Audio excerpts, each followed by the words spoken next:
Governor Stitt says he wants to use his positive test result as an example for Oklahomans to get tested as well. But that's proving to be a challenge in some areas. Channel 8's Tyler Butler joined us live after being tested himself this afternoon. Tyler, how'd it go? It went pretty well. It was actually right here at OSU. I'm not showing any symptoms of the coronavirus. It's simply a peace of mind thing, and that's okay. Of course, you remember early on in the pandemic, it was basically only get a test if you're showing symptoms. Now, if you want a test, you can get a test. It just might be the little bit of a challenge of trying to find More than 200 people a day pass through OSU Medical Center's COVID testing area on Southwest Boulevard.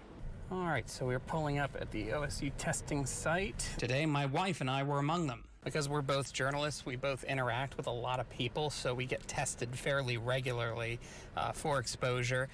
Typically, it takes about 2 days to get a result. We called on Monday for this appointment today. OSU's test is not the nasal swab, but a throat swab that only takes a couple seconds. How long have results been turning around for? About 3 business days. 3 days? You might hear them by Friday. Okay. OSU does testing by appointment, but demand wasn't always this high. It really picked up about the 1st of June, kind of around the time the state numbers started to surge. So we went from seeing about 50 to 60 patients a day to well over 200. Hunter says their testing is set up to handle that, but the state is seeing cases where people have been waiting longer than 48 hours for their results. I'm well aware that there's an issue with that. We're talking about that on a daily basis, but there are still some places that are using labs that are sending out of state for processing, and those take longer.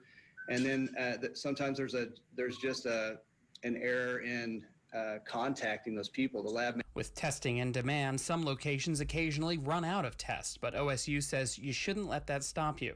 I think you keep trying, especially, like I said, if you meet some of those risk criteria, keep trying. We're doing everything we can in terms of trying to hire more people at our call center to be able to field more calls. So, if you want a test, I encourage you to just go on the Tulsa Health Department's page or OSDH's page and keep trying.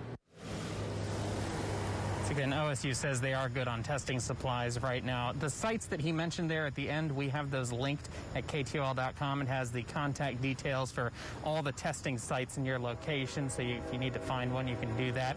As for the accuracy of tests, the state said today that the rapid testing still isn't as accurate as these longer form lab tests. And as for the throat swab test here today, OSU tells me it is proved to be as accurate, if not maybe even a little bit more accurate than that nose swab. And the patients that have come through here said it's a heck of a lot easier to get through. Reporting live at OSU Tulsa, I'm Tyler Butler for News Channel 8. I will say this nose swab is not that bad, Tyler.